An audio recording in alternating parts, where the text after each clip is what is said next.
세상에 떠도는 기묘한 괴담들. 첫 번째 이야기, 경기도 안산의 초지고에서 실제로 겪었던 실화괴담. 일단 이야기를 시작하기에 앞서 이 이야기는 본인이 겪은 100% 실화임을 밝히고요. 픽션은 전혀 없습니다. 때는 제가 고3 수험생 때의 일입니다. 저는 안산에 있는 초지고등학교를 다니고 있었죠. 상황의 이해를 돕기 위해 잠깐 저희 학교 구조를 설명해 드리겠습니다. 초지고에는 본관 건물 하나와 별관 건물이 두 개가 있는데 별관 건물 두 동은 서로 마주보고 있는 형태입니다. 별관 A에는 제가 입학하고 나서 짓던 청운관이라는 체육관이 있고요. 별관 B의 2층에는 저희 반이 있었습니다. 저희 반에서 별관 A가 훤히 다 보였죠. 사건이 일어났을 때는 고3 1학기 기말고사 시즌이었습니다. 대학의 심각성을 알지 못하고 놀던 2학년 때와는 달리 고3 때는 정말 피똥싸게 공부만 하던 때였죠. 기말고사가 금요일부터 화요일이었는데 토요일 시험이 끝나고 곧장 집으로 가 미친 듯이 공부를 했습니다. 월요일에 볼 과목이 3개였는데 잘 생각은 안 나지만 중요 과목 2개에 예체능한 게 었던 것 같습니다. 그 중에 영어가 있었는데 영어는 평소에 좋아하던 과목이어서 틈틈이 준비를 했기에 나머지 2과목의 공부를 끝내고 영어 공부를 하려고 봤는데 교과서만 가져오고 EBS 교재를 놓고 왔지 뭡니까. 다른 학교도 그럴지 모르지만 저희 학교는 EBS를 중요하게 생각해서 7교시가 끝나고 EBS를 따로 틀어주고 시험도 교과서와 EBS 교재에서 반반으로 나올 정도였습니다. 다음날 학교 가서 대충 벼락치기로 하기엔 힘든 과목일 뿐더러 양도 장난이 아닌지라 눈물을 머금고 학교로 향했습니다. 여름이라 낮이 길긴 하지만 9시가 넘은 시간이라 이미 깜깜해진 상태였죠. 경험해보신 분은 아시겠지만 야심한 밤의 학교는 정말 오금이 저릴 정도로 음침하죠. 그래도 가장 중요한 시기에 시험을 망칠 순 없기에 별관비의 2층에 있는 저희 반으로 향했습니다. 비상구에 초록불빛과 도로에 가로등이 있기에 망정이지. 정말 음침하고 자꾸 예전에 봤던 공포물이 생각이 나서 귀신을 믿지 않는 저도 다리가 후들거리더군요. 간신히 반에 도착해서 문 위에 열쇠를 더듬더듬 찾아 꺼내 문을 따고 불을 켜고 들어갔습니다. 제 사물함을 열어서 EBS 교재를 꺼내고 나오려는 순간 아까 언급했다시피 저희 반에선 반대편 별관 A가 훤히 보입니다. 4층까진 교실이고 5층부턴 신설한 체육관이죠. 그 5층 체육관의 좁고 길쭉한 창문에 무언가가 언뜻 비치더군요. 사람 형상을 띠고 있는 그 무언가가 약간 부자연스러운 움직임을 보이더군요. 순간 저는 뭔가에 홀리기라도 한 듯 쳐다봤습니다. 공포라는 감정이 나오기 전에 먼저 고개를 드는 호기심이었죠. 그때 당장 달려서 나왔어야 했습니다. 그렇게 쳐다보고 있는데 순간 그 무언가의 눈이라고 생각되는 부분이 저와 마주쳤습니다. 잘 생각이 안 나지만 분명 눈이 마주쳤다고 생각했죠. 그리곤 시익하고 웃는 것 같은 착각이 들었죠. 순간 등에 소름이 돋고 공포라는 놈이 슬슬 고개를 쳐들더군요. 순간 그것이 창문에서 사라지더군요. 전 정말 안도의 한숨을 쉬었습니다. 그런데 별관에 있는 1층부터 5층까지 이어져 있는 계단의 벽이 모두 유리로 돼 있기에 사람이 오르고 내리는 게 다 보이도록 돼 있습니다. 창문에서 사라진 그것이 몸통에 달린 관절이란 관절은 모조리 기이한 방향으로 꺾으면서 우사인 볼트보다 빠른 속도로 계단을 뛰어내려 오더군요. 정말 5층에서 1층까지 도달하는데 10초 내외로 걸린 것 같더군요. 시야에 모두 들어오는 거리쯤에 왔을 때 그것의 본 모습을 봤습니다. 온몸이 불에 그을린 것처럼 새까맣고 제가 눈이라고 생각했던 곳은 뻥 뚫려 있고 입은 끔찍할 만큼 찢어져서 피를 질질 흘리더군요. 그러더니 제가 있는 교실 건물로 미친 듯이 뛰어오더니 건물로 들어오더군요. 관절을 모조리 꺾으면서 말이죠. 그때까지만 해도 저는 멍하게 그것을 쳐다보고 있다가 건물로 들어오는 모습을 보고 퍼뜩 정신이 들었습니다. 그리곤 정말 태어나서 처음 하는 생각이 떠올랐습니다.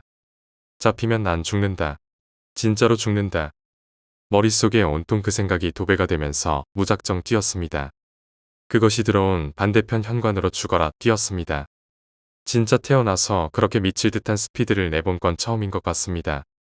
반대편 계단에 다다라서 내려가기 전에 뒤를 돌아봤습니다. 술래잡기를 할 때 술래가 어디에 있는지 확인하는 것 같이 말이죠. 그것이 다 올라와서 복도를 가로질러 오고 있더군요. 아시겠지만 학교 복도는 소리가 굉장히 잘 울리죠. 그리고 그때는 아무도 없는 고요할 때라 그것이 관절을 꺾으면서 내는 소리가 스테레오로 생생히 들리더군요.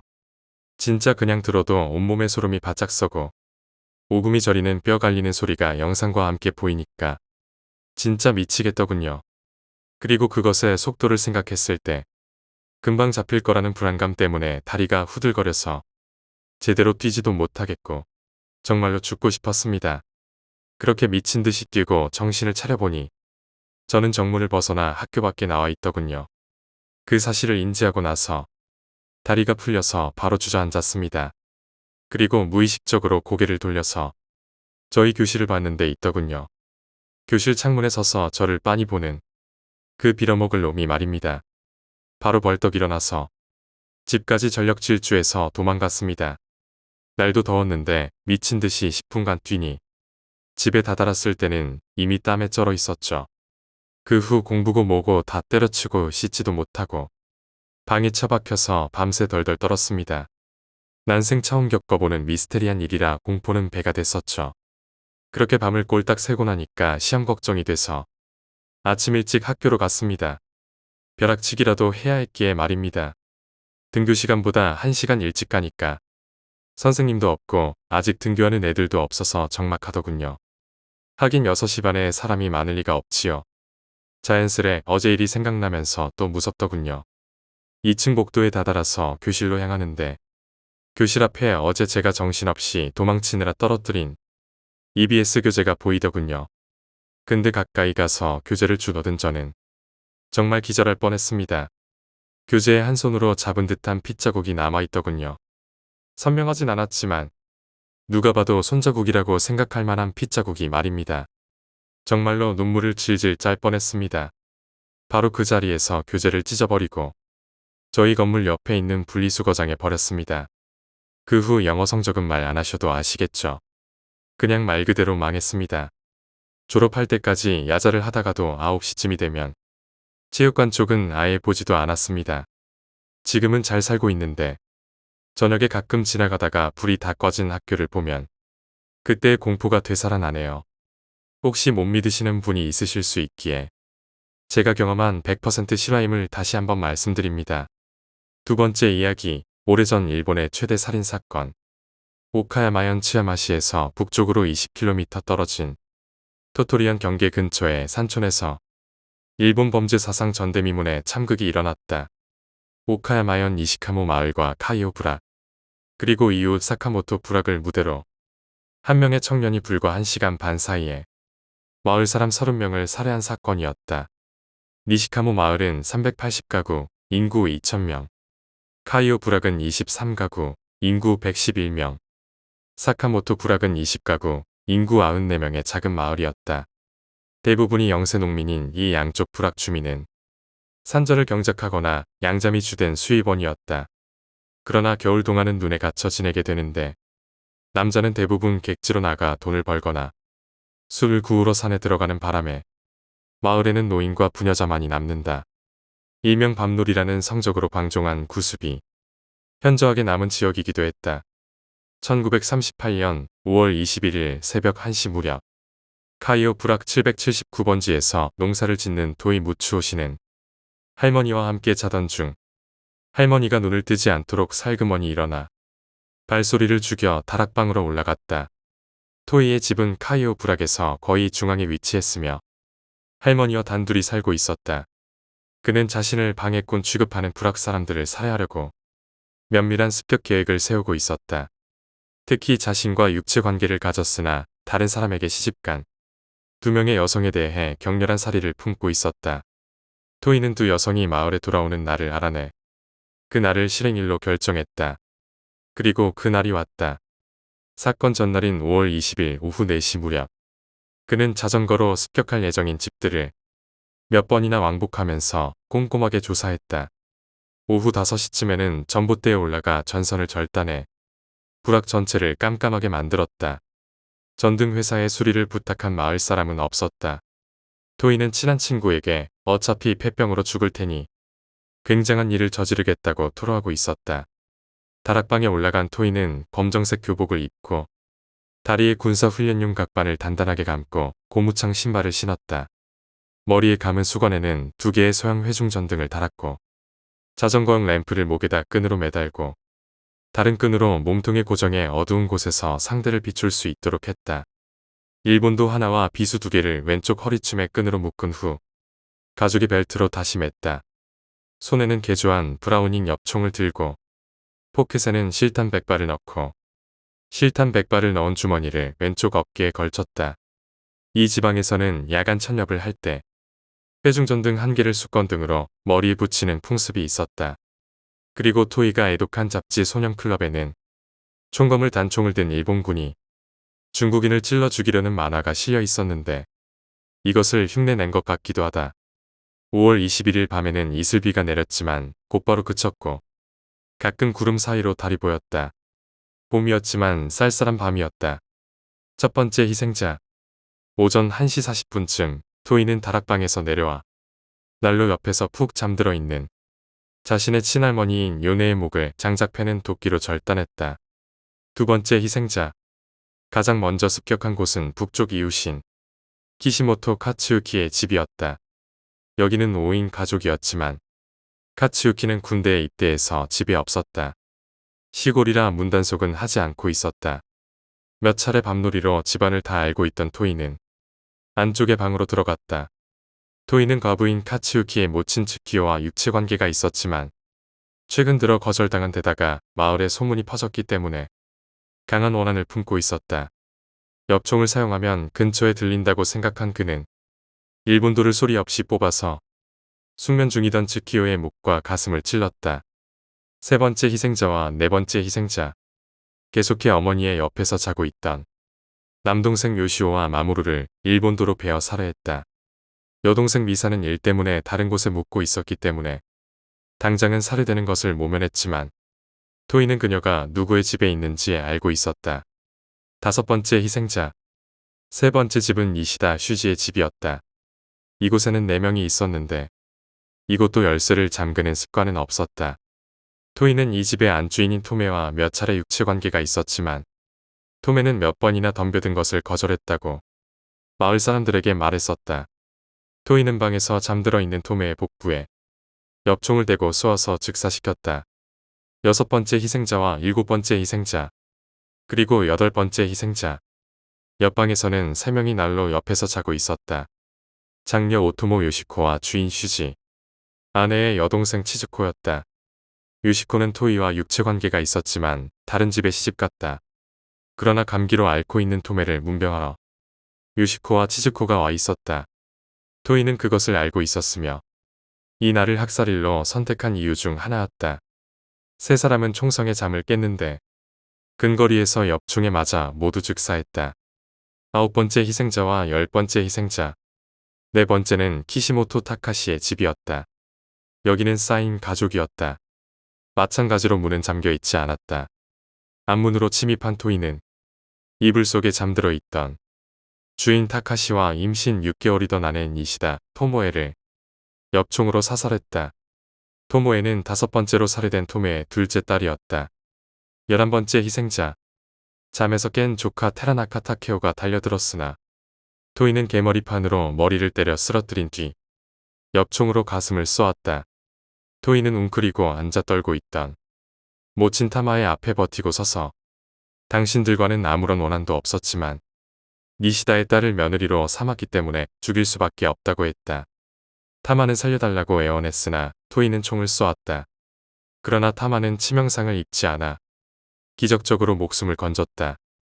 혼자 살아남은 타마는 젊은 사람이 죽고 내가 살았다. 신도 부처님도 없다고 슬퍼했다. 12번째 희생자. 5번째는 테라카와 마사이치의 집. 여기는 6인 가족이었다. 거듭되는 총소리의 테라카와 집의 식구들은 모두 잠에서 깼지만 문단속은 하지 않았다. 현관으로 들어온 토이는 무슨 일인가 하며 나왔던 주인 마사이치의 가슴을 엽총으로 쏘아 사살했다. 13번째부터 16번째까지의 희생자. 놀라서 창밖으로 튀어나온 장남 테이이치의 등을 엽총으로 쏘아 사살하고 복도의 덧문을 열고 밖으로 나오려던 오녀 토키와 육녀 하나를 사살했다. 며느리 노기 세츠코는 복도 구석으로 몰고 가 총으로 쏘았다. 테이이치와 세츠코는 불과 6일 전에 결혼식을 올렸다. 사녀 유리코와 토이는 깊은 사이였지만 그녀는 다른 남자와 결혼했다. 그러나 불만을 품은 토이가 신혼집에 밤마다 찾아가는 바람에 유리코는 이혼하고 말았다. 토이는 둘 사이를 되돌리려 했지만 유리코는 다른 남자와 재혼했다. 마침 3일 전부터 유리코가 집에 와 있었는데 그것을 알고 있던 토이가 이 날을 학살일로 선택한 이유 중 하나였다. 유리코는 뒷문으로 재빨리 나와 이웃집으로 도망쳐 토이가 가장 원망한 유리코는 경상을 입는데 그쳤다. 17번째 희생자. 유리코가 도망친 것을 눈치챈 토이는 바로 뒤를 쫓았다. 6번째 집인 테라카와 모키치의 집은 원래 토이의 습격 계획에 들어있지 않았지만 비극에 연루되고 말았다. 여기는 5인 가족이었다. 앞문을 잠근 직후 토이가 와서 문을 열라고 고함쳤다. 별채에 있던 부친 코시로가 덧문을 열자 토이는 그를 엽총으로 쏘아 즉사하고 말았다. 유리코와 주인 모키치, 아내 노부코, 차남 신지는 모든 문을 꼭 닫았다. 토이는 총을 마구 쏘고 문을 격렬하게 두들겼다. 모키치는 이대로는 모두 살해당한다고 판단하여 신지를 테라카와 모토카즈의 집으로 가서 도움을 청하도록 했다. 그러나 신지는 옆문으로 나와 대나무 숲으로 뛰어들었으나 토이에게 들키고 말았다. 토이는 곧바로 뒤를 쫓았지만 그것을 눈치챈 신지는 숲속에 숨을 죽이고 가만히 있자 토이의 눈을 속일 수 있었다. 신지를 놓친 토이는 뒷문에 앞으로 와서 마치 그를 잡은 것 같은 말투로 말하지 않으면 쏴버리겠어 라고 큰 소리로 고함쳤다. 노부코는 신지가 잡힌 것으로 알고 울면서 모키치에게 매달렸다. 유리코도 자기 때문에 그렇게 되었다고 흐느껴 울었다. 모키치는 몰래 뒷문으로 다가가 틈새로 밖의 모습을 보았다. 문 바로 옆에는 토이가 가로막고 있었지만 신지가 없는 것을 알고 안심했다. 하지만 토이는 열지 않으면 도끼로 부숴버리겠다라고 고함치면서 집을 향해 두 발을 쏘았다. 이때 한 발이 사녀 유키코의 대퇴부의 명중에 경상을 입었다. 이때쯤 되어 심야의 상간에 울려 퍼지는 총성과 절규 그리고 비명 탓에 이상함을 느낀 마을 사람이 시끄럽게 떠들기 시작했다. 18번째 희생자와 19번째 희생자 7번째는 언덕에 있는 테라카와 코지의 집이었다. 여기는 모친 토요와 아들 코지 두 명이 살고 있었다. 이곳 역시 열쇠를 잠그는 습관이 없었다. 토이는 돈을 주고 토요와 관계를 가졌지만 그녀가 니시다 요시코와 테라카와 유리코에 중매를 한 것을 원망하고 있었다. 총소리에도 불구하고 그것을 눈치채지 못하고 잠들어 있던 두 명은 이불을 덮은 채로 총에 맞아 사망했다. 20번째 희생자와 21번째 희생자 8번째는 토이의 집 남쪽 테라카와 센키치의 집 이곳에는 가족 6명과 양잠 일을 하는 2명 등 모두 8명이 자고 있었다. 토이는 이 집에 원한이 없었지만 예전에 자신과 정교를 거절한 단계 우이치의 여동생 추류와 키시모토 카츠유키의 여동생 미사 등 양잠실에서 자고 있던 2명을 엽총으로 사살했다.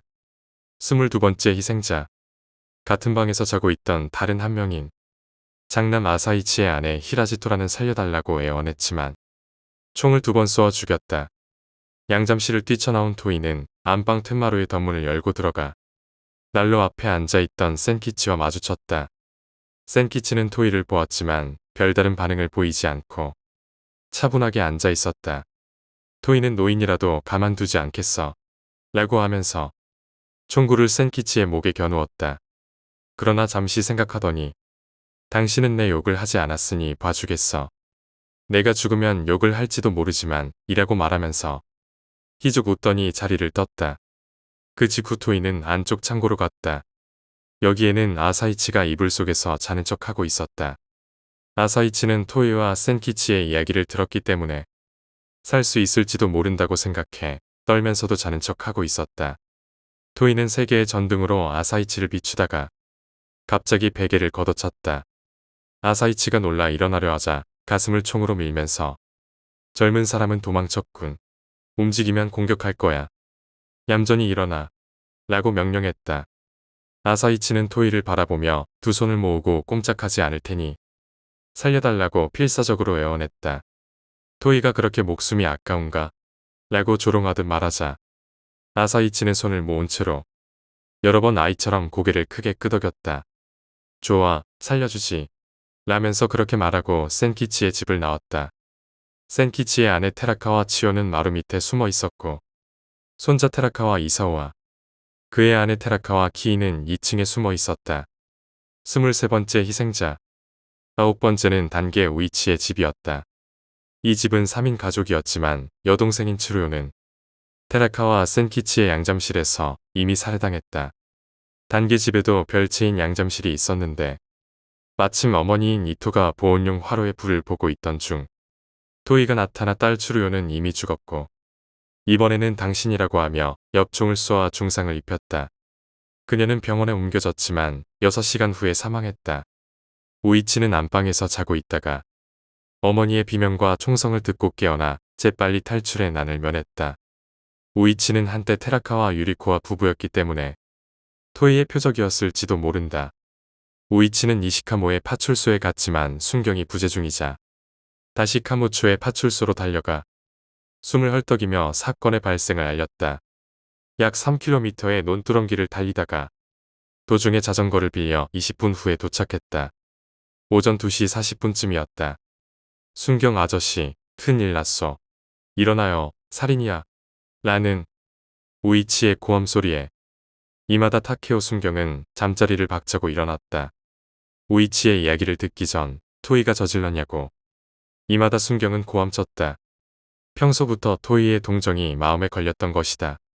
이마다 순경은 곧장 전화로 치야마 경찰서 숙직인 키타무라 부경감에게 보고했다.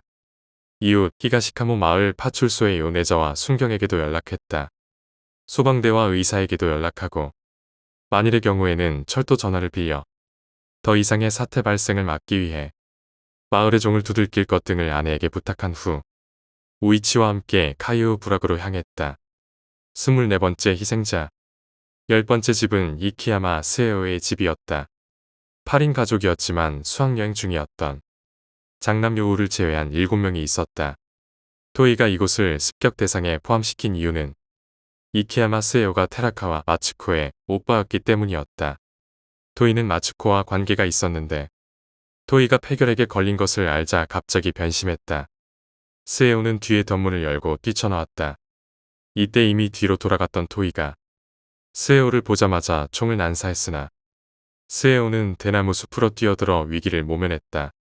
토이는 집안에 들어가 엽총으로 아내인 미야를 사살했다. 테라카와 마츠코 일가는 위험을 알아채고 4명의 아이들과 함께 남편과 3일쯤 전 교토로 이사갔다. 이때 5번째 희생자인 니시다 토메에게 함께 가자고 권했지만 토메는 죽일 만큼 미워하진 않을 거야 라며 거절했다.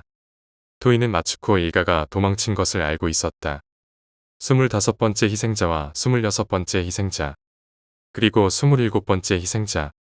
토이는 사남 아키오와 모친 츠루를 사살하고 도망치려 하던 부친 가츠이치에게 총을 난사해 사살했다. 차남 쇼우와 삼남 쇼조는 토이의 눈에 띄지 않았는지 상처 하나 입지 않고 살아났다. 28번째 희생자, 11번째 집은 마을 제1의 부자인 테라카와 쿠라이치의 집이었다. 여기는 3명이 살고 있었다.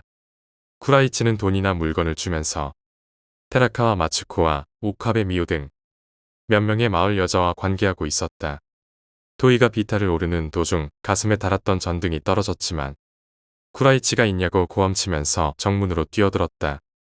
아내 하마카 초를 들고 덧문을 열어 무슨 일이 일어났는지 앞을 바라보고 있는 중이었다.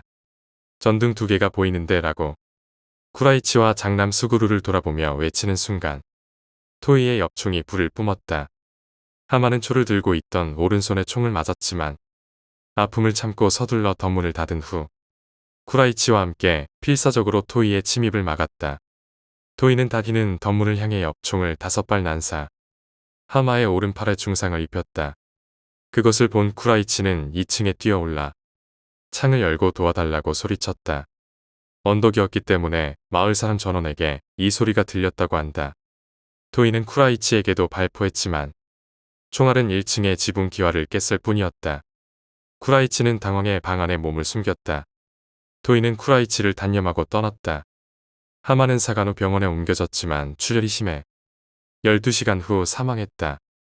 29번째 희생자와 30번째 희생자. 지금까지는 모두 카이오 부락에서 벌어졌지만 12번째 살인은 카이오 부락 북서쪽의 사카모토 부락에 있는 오카베 카즈오의 집이었다. 토이는 약 2km의 산길을 달려가 이곳에 왔다. 여기는 부부 2명이 살고 있었다. 아내 미오와 토이는 여러 번 관계를 가졌는데 남편 카즈오는 이를 막으려고 부심했다. 그리고 최근에는 미오까지 차갑게 대하고 있었다. 오카베의 집은 토이가 찾아오는 것을 경계하고 있었지만 문단속은 하고 있지 않았다. 혹은 테라카와 쿠라이치 때문에 미오가 자물쇠를 떼어 두었을지도 모른다. 카즈오는 토이를 쫓기 위해 최근 공기총을 구입했는데 토이가 들어왔을 때 맞서려 했으나 아내와 함께 사살당했다. 이렇게 해서 약 1시간 반에 걸친 참극은 끝났다. 피해자는 사망자 30명과 중상자 1명, 그리고 경상자 2명 등 합계 33명이었다.